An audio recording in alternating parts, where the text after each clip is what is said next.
What is going on, everybody? Today I will be talking about how Nintendo never really won the console war. Why am I bringing this up? Because I am sick and tired of the Nintendo fanboys, right? Being like, whoa dude, the Switch beat the PS4, or the Switch 2 is gonna beat the PS5.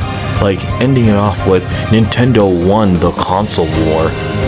Let me tell you idiots something. I want to humble you stupid Nintendo fanboys real quick, right? So let's get started, shall we? Look, example number one. The PS1 versus the Nintendo 64. Who won that fight? When Sony entered the fray with the PS1, it had a positive feedback everywhere, bro. It was cheap to developers to, develop for, obviously, and cheap for consumers while providing an amazing hardware experience for developers. Okay. In turn, that provided more content for customers. And like, what was Nintendo's answer to that? The Nintendo 64, which, although I liked the system, the launch price was $100 cheaper than the PS1's $300 price tag. The fact of the matter is that it still provided way less value, and we all know it, right? For both consumers and developers. Let's be honest here, right? For developers, they had to work with significantly less space on Nintendo's cartridges for the Nintendo 64 than the PS1's 650 to 700 megabytes. Now, excuse me. Let me put that into perspective for you, right? The Nintendo 64 cartridges, get this, only had 4 to 64 megabytes. And cartridges were a lot more expensive to develop for, by the way. A lot more than CDs. So, CDs nuts, more like it. But yeah, but for the most part though, let's be honest here, developers were really utilizing 12 to 16 megabytes of the Nintendo 64's data because they didn't want to spend too much making their game on the Nintendo 64. So, and now obviously you had some games like Conker's Bad Fur Day, and I believe it's also Resident Evil 2. They both utilize Nintendo 64's 64 megabit cartridge, right? I think so. I believe so. So those two games probably did that. And like, although I'm not going to take away from the Nintendo 64's amazing experiences, right? Super Mario 64, yeah, fuck you guys. Even Donkey Kong 64, I like Smash Bros, Mario Kart. All those games really worked well with the Nintendo 64's limitations. Unfortunately, everyone else didn't get that memo, right? And even if they wanted to work with the Nintendo 64's BS, they would have to make a game completely different from it, for the most part. Like I said, for the most part, right? Like, imagine Square Enix trying to fit Final Fantasy VII's 3 to 4 disc worth of data on the Nintendo 64. You would need like fucking 100 cartridges in order to do that. I know, obviously, I'm over-exaggerating. All I'm saying, though, is that shit could get expensive to fit all that shit into the Nintendo 64. Needless to say, the Nintendo 64 flopped, okay? With its overpriced nature compared to the PS1s, and even if it was cheaper, like, for the customer, than the PS1, it didn't provide that value. Like I said, the customers had a lot more variety with the titles on the PS1, right? And the games looked significantly better, or they were significantly bigger than the Nintendo 64 either counterpart or games in general. I'm sorry, but the PS1 did win that generation by a landslide. Like, it wasn't even close. Now, the Nintendo 64, I wouldn't say failed, but it did do significantly worse than the PS1. Significantly. And here's the problem with that too. The PS1 was a newcomer. Like I said, this was Sony's first console. And it was $100 more than the tried and true Nintendo at the time? Really? This is bad, but that was bad, man. That was bad. Right? Now we get to example number 2. The PS2 versus the Xbox versus the GameCube. So, and not only did Nintendo lose to Sony again, but they also lost to a newcomer at the time, which was Microsoft with the Xbox. So, wow, the tried and true Nintendo lost to another newcomer? And you guys said that they won the war. They won the console war. Are you sure? You sure about that? Okay, bro. Anyways, yeah, so let's just look at this again, shall we? Nintendo lost to the Xbox with the GameCube. Okay, let's just review the whole thing again, right? Okay, so the Xbox console was to originally compete with the PS2, as Microsoft feared that Sony was going to take over the living room with the PS2. Yeah, I'm not joking. Yes, the console, the mainstream power of consoles back then was significant. Okay, I'm not gonna lie to you guys, it really was significant.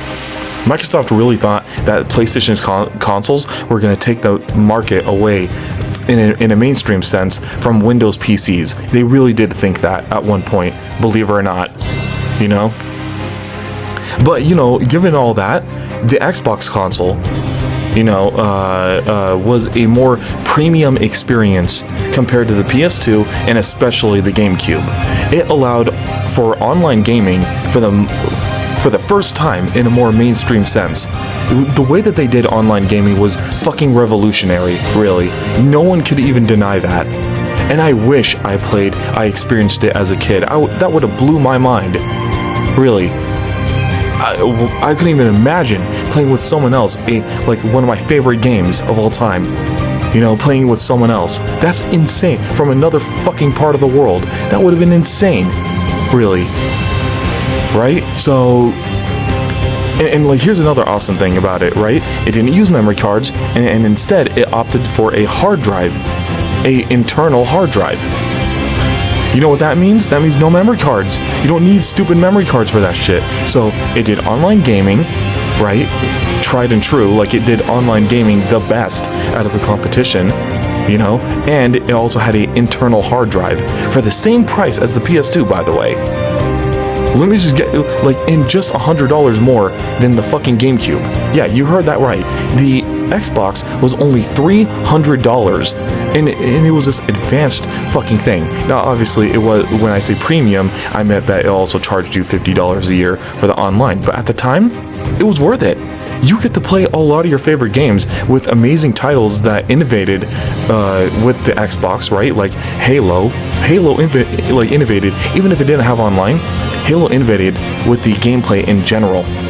It did. It was one of the first few, it was the first mainstream FPS that actually did the FPS as we know it today, right? Not sprinting, but with the amazing controls that we have today. Triggers to aim and shoot, right? Grenades, and like the control was amazing for the time. Oh my god. And then on top of that, you also had online. What?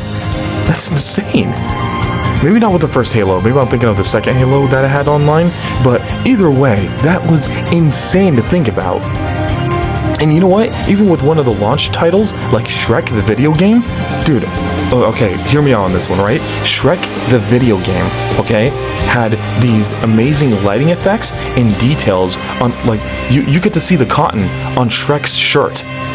You know?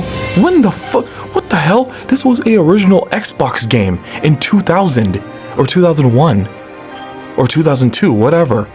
You know?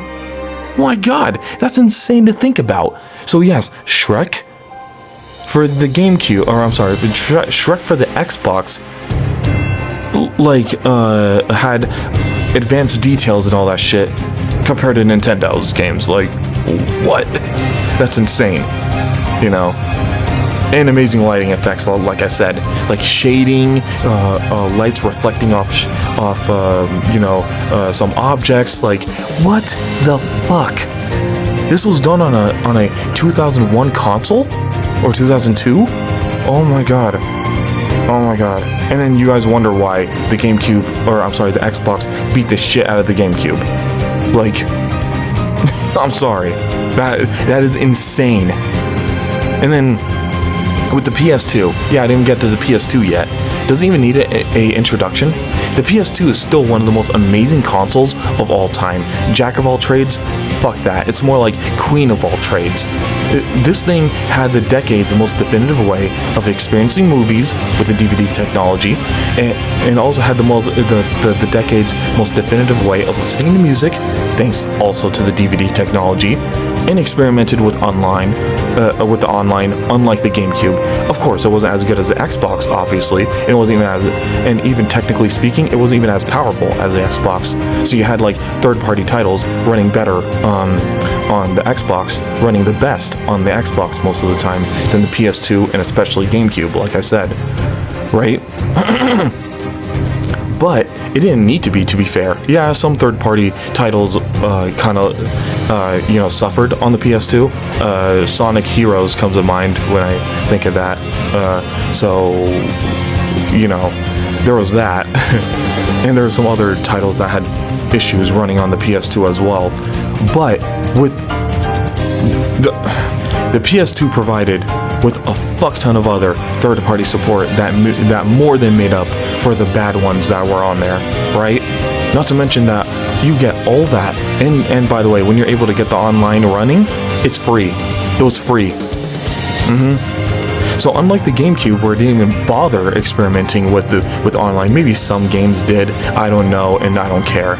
The fact of the matter is that the GameCube, for the most part, did not try to be advanced like the PS2 and Xbox. Okay. And what was the price of the PS2?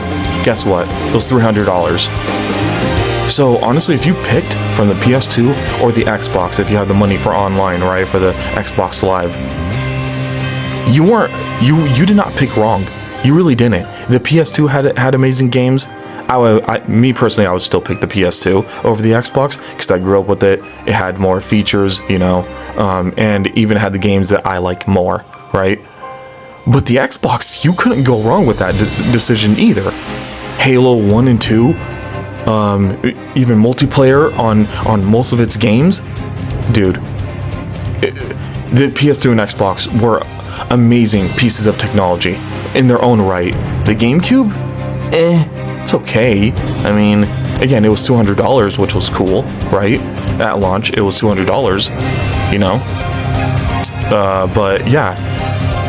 But overall, how does the overall value of the GameCube, stack with the PS2 and Xbox, right? Let me just say that the GameCube was Nintendo's, most experimental console in terms of the games that they released on there, right? Pikmin, Chibi Robo, Super Mario Sunshine, Smash Bros. Melee, Wind Waker, and even like stuff like Mario Kart, F-Zero, and Pokemon. They really innovated with those titles. Admittedly, they did. In their own right, in their own right. So yeah, and again, it launched at $200 compared to Sony and Microsoft's $300, and it's not bad. So what went wrong? Why did the GameCube fail? Well, I just said it throughout the video, but basically what I'm saying is, it failed because despite the decent pricing on it, because that is decent pricing, I'm not gonna lie, the GameCube, like I said, did not feel advanced. It didn't feel advanced. There's nothing amazing about it.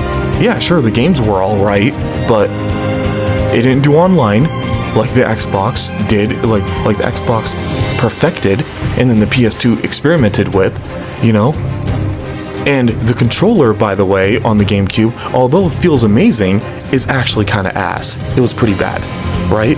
Why? Because it didn't have a left shoulder button, okay, and it didn't have clickable analogs. I think that was the biggest problem of all. It didn't even have as many options as the PS2 and Xbox, even in terms of its control scheme. So, you had games, right, that just couldn't be ran on the GameCube. Oh, and then, do you want to add insult to injury as well? Dude, the PS2 had, how much was it? The PS2 had 4.7 megabytes.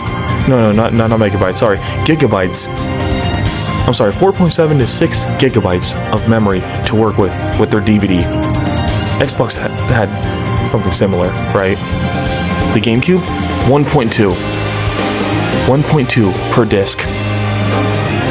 You would basically need 4 GameCube discs to amount to one minimal PS2 disc. And you wondered why the GameCube failed and why third parties opted for the PS2 and Xbox instead. You guys wonder why. You know? Almost all the games was being made for the PS2. Almost all the features were on the PS2. You know, and you wonder why that the PS2 whooped the ass of the GameCube. To the point where the PS2 sold more than the Xbox and GameCube combined. The PS2 of course, the PS2 is still arguably the best selling console, which, you know, I don't know if the Switch 1 surpassed it, and even if it did, I don't care, it doesn't deserve to, if I'm being honest. It really doesn't, but I give credit where credit's due. I just don't know if the Switch 1 actually surpassed it yet. So with that being said, even if the Switch 1 did surpass it, the fact that the PS2 kept that title, you know, for the longest time, the best-selling console of all time for, like, what, over 20 years, shows you how much of an awesome console this thing was. And it fucking was. This thing deserves that title. Seriously. It was the definitive all-in-one box. You know, gaming, movies, music, you know? And you could even watch your TV shows, obviously, if you had a DVD of them. Like, you could pretty much watch it all. You could pretty much consume all of the entertainment at the time on the PS2. It's insane. It's crazy. And then what can you do with the GameCube? You could play some alright games. You know, again, can you play them online? No. Even though that, you know, like, people have to fix that for them, you know, obviously. Like, there's, on the GameCube emulation, you can actually play Melee online, but Nintendo couldn't do that. Why? Lazy, that's why. It's just like, or not even lazy, actually. No, they weren't lazy with the GameCube. They were just ignorant, completely ignorant, you know? So, whatever. Now you guys know why, like, my point being that the GameCube failed miserably, even towards a newcomer like Xbox. So let me just refresh that in your fucking memories, okay? So for the 6th generation, Nintendo fucking flopped, right? For the 5th generation, they flopped. So let's go down now to the Wii versus PS3 and 360. Look, I think I could safely skip the introductions to the 7th generation console, okay? The consoles, alright? All you guys need to know is that the Wii, although technically sold more than the Xbox 360 and PS3, what happened in the long term, right? Nintendo lost more third parties, like more third party support. They lost the average consumer trust with their next console. That's why the Wii U flopped that badly, you know? Even turning off a lot of their own fan bases. Meanwhile, something like the PS4, you know, actually got more people from the PS3 and 360 generation. They actually got more people than ever before. Like, you know, ever, like, the PS3. What I'm trying to say is that the PS3 did not cause as much bad blood as the Wii did in the long term. That's it and that's all. Hell, if I'm being honest, even the Xbox One was a more sustainable platform than the Wii U, you know? Because the Xbox 360, although started off very good in its first 4 or 5 years, they really started, you know, fucking up towards the end of the 360 line. And then obviously early in the Xbox One, we all know the infamous, you know, don't have online, get a 360, all that stupid shit. But hey, at least the Xbox One still had third-party support, unlike the Wii U. So, oops. And then reason number 4, the Wii U.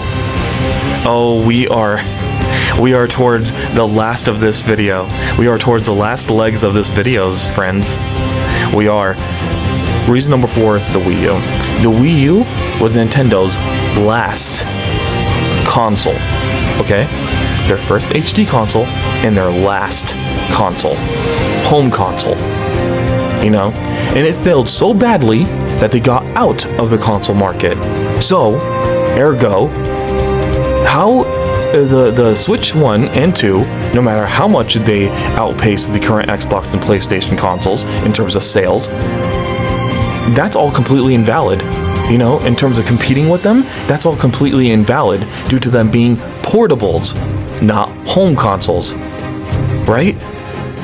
Oops. You know? Oh, that kind of flopped. That kind of makes you guys look stupid, doesn't it, Nintendo fanboys? The Wii U, let me repeat this for you guys. The Wii U failed so badly that Nintendo ran like little bitches to their portable market. You know, like the three little piggies running away from the wolf. That's exactly what Nintendo did with the fucking Switch 1 and Switch 2. They're so cowardice that they're not even making a home console anymore. So, for all these idiots who are saying that Nintendo won the console war, what console war did they win? Right? What console war did they win? They lost all of the console wars. Now, I'm not talking about the Sega Genesis and all that shit. I'm talking about against Sony and Microsoft. They lost all of the console wars. Maybe except for the portables, sure. Yeah. But, you know, let me just say this. Like, you know, let me just make this very clear, right? No one is getting a Switch or Switch 2 over the PS4 and Xbox One. Right? Or over the PS4 or PS5 or the Xbox One or Series X and S. Which means that the Switch 1 and 2, they lose by default. They're not home consoles. They are portables. So they lost. You know, no, not them specifically, but Nintendo. They lost the console market. What are you fucking talking about, fanboys? You know, they're not consoles, they're portables. Let me just repeat that again, because these idiots don't understand that. So when I hear Nintendo won the console market, or they won the console war, no they didn't. You're not even close, honestly. They lost in the 6th generation, they lost in the long term, in the 7th generation, and they definitely fucking lost in the 8th generation. To the point where that was their last attempt at a home console. So after the Wii U, that's it. There was no competing with Sony and Microsoft because they didn't compete with them. I mean, don't take my word for it. Nintendo literally said in the beginning of the Switch generation that they were not competing with the Xbox and PlayStation. And you know what? They're right. Like I said, who is getting a Switch or Switch 2 over a PS4 or 5 or a Xbox console? No one is. I'm sorry. No one is. That's not happening. You know? Yeah, the Xbox is selling like crap right now, but I could promise you it's not because of the Switch or Switch 2. It's not. I promise you that. It is because of the PS5 and PC. Not because of the Switch or Nintendo portables. Nope, not at all. In fact, if PlayStation didn't exist and it was just the Switch, the Xbox would actually be doing a lot better, believe it or not. So, yeah. Basically, let me just say this, right? Sorry, fanboys. I mean, the Switch, what is it really competing with, right? What is the Switch really competing with? Nothing. You know, Sony, their portables no longer exist. You know, the PSP, PS Vita, that's it. After that, they didn't make a portable. And Microsoft didn't make a official console handheld, a official Xbox console handheld. So how did Nintendo win the war? How did Nintendo win any war? They didn't win, you know, anything except for the portable market. Sure, they won the portable market, but they had that. They always had that. So tell me then, what did they gain off just going to the Switch 1 and 2? Nothing. They have actually lost in the console market, right? Anyways, so I hope that humbled a lot of you Nintendo fanboys, because like I said, Nintendo always lost. Even now, they're losing, you know? Hell, actually, they're not even a player, if anything. They're not. They're not competing at all because they're not a player. They lost a long time ago. Right? So Switch 1 and 2 are complete failures, and they're not even sustainable anymore because Nintendo is going to raise the prices of the Switch 2, and they're going to lose even more people. Eventually, people are going to get burnt out with the Switch 1, eventually, right? And then the Switch 2, that's not going to bring them over. Like, it's not. I'm sorry to tell you guys, but the Switch 2 is going to flop compared to the Switch 1. And that's just less and less people towards their ecosystem. Oops. Probably should have thought of that, Nintendo. Anyways, now I'm done. Please be sure to like, comment, subscribe, do all that good stuff, and I'll see you guys in the next one. Bye.